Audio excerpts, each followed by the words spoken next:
we are joined by Senator Marsha Blackburn. Again, proud Tennessean, my senator. So I am thrilled to have her on to talk about some of the topics we've covered today. We've already heard us talk about what's going on in China. You've already heard us talk about what's going on with the fentanyl crisis.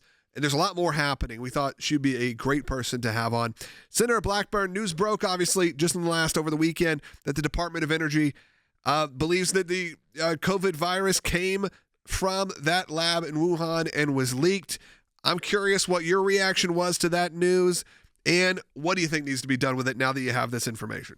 Yes, well, my reaction to that news was, yes, just as we had said, this was probably coming from that lab. We find out that it is. But bear in mind, the mainstream media tried to cover up Hunter's laptop. They've tried to cover up big tech censorship. They have tried to cover up colluding with government agencies on COVID. They covered up the lab leak. And now what do we find out? Oh, just like Hunter's laptop was for real, and there was big tech censorship, and there was big tech collusion. We have a lab leak coming out of the Wuhan lab. So I found it very interesting that John Kirby said there was no intelligence consensus on this issue, but there has been common sense consensus for a long time that a lab that was doing research work on coronavirus and was doing gain-of-function research and hearing that, they may be working on biological weapons, that you have this virus come out of that area, out of Wuhan.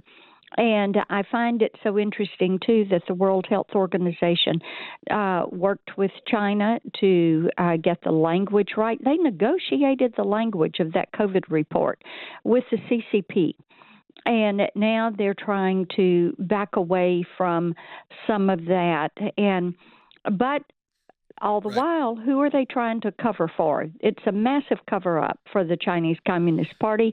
It's a massive cover-up for NIAID and NIH and some of these agencies that knew differently but did not come forward in a forthright manner, in a timely manner with that information to the American people who were footing the bill for this.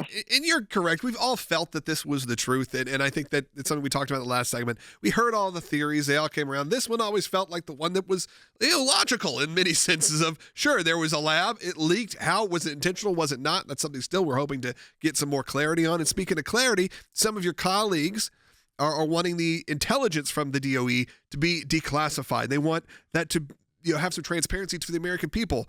How do you feel about that? Do you support that as well, that we need to actually know this information? That sure, they can come out and say, yeah, we think it now was the lab leak, but maybe they need to give us a little more information of why they're confirming what we've all thought. There are many of us that would like to look at this documentation, and we have the right to see this, even if it's still classified. We have the right to go to the SCIF and to review this and to see what it is they have, see if it matches up with other things that we have been told by our diplomatic scientists. Bear in mind, you've got over 1 million Americans that lost their lives. You have tens of millions of American families that were affected because of loss of a loved one or loss of a livelihood, or children that now have issues from the lockdowns, people that have long-term COVID, young people that have developed myocarditis.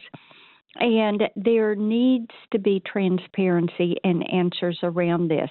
If we don't provide that transparency, then how do we say, here are the lessons learned? How do we say, this is how we combat this? This is how we go forward? And President Biden could do something about this today if he were willing to be tough on the Chinese Communist Party. If he were willing to say, look, you had the biggest we had the biggest trade deficit we've ever had with you. You imported more than ever into the U.S. last year, and we are getting ready to halt that until we get these answers. Senator Blackburn, this is Will, the executive producer here. Just a quick topic change, but today at the Supreme Court, they're hearing a challenge to President Biden's student loan forgiveness program. You led more than 40 of your Republican colleagues in an amicus brief to the Supreme Court in support of that challenge. Do you see this loan forgiveness program that the president put forward right before midterm elections as a constitutional violation? Oh, yes, Will, I definitely do.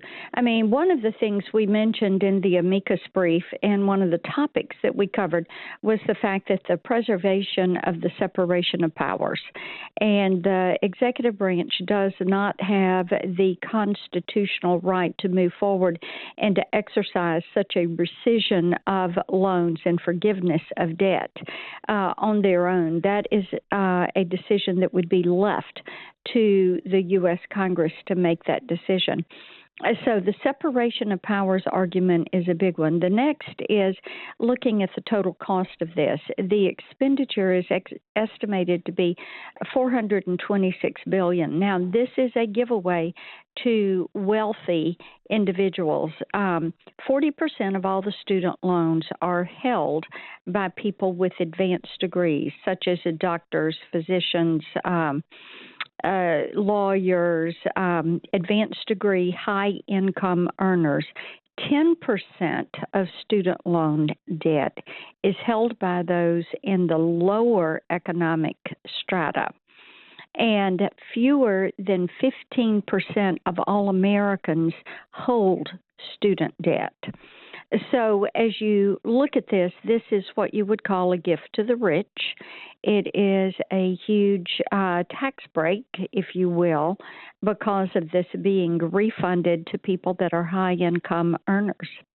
Well, thank you so much, Senator Blackburn. Again, I want to say thank you for calling in, being a part of the show today, hitting all the topics we could. Again, as someone who is proud to call you our senator, I appreciate every time that we can hear from you. We're a national broadcast, but I personally am a Tennessean, so I'm happy to hear from her. So thank you so much for joining us.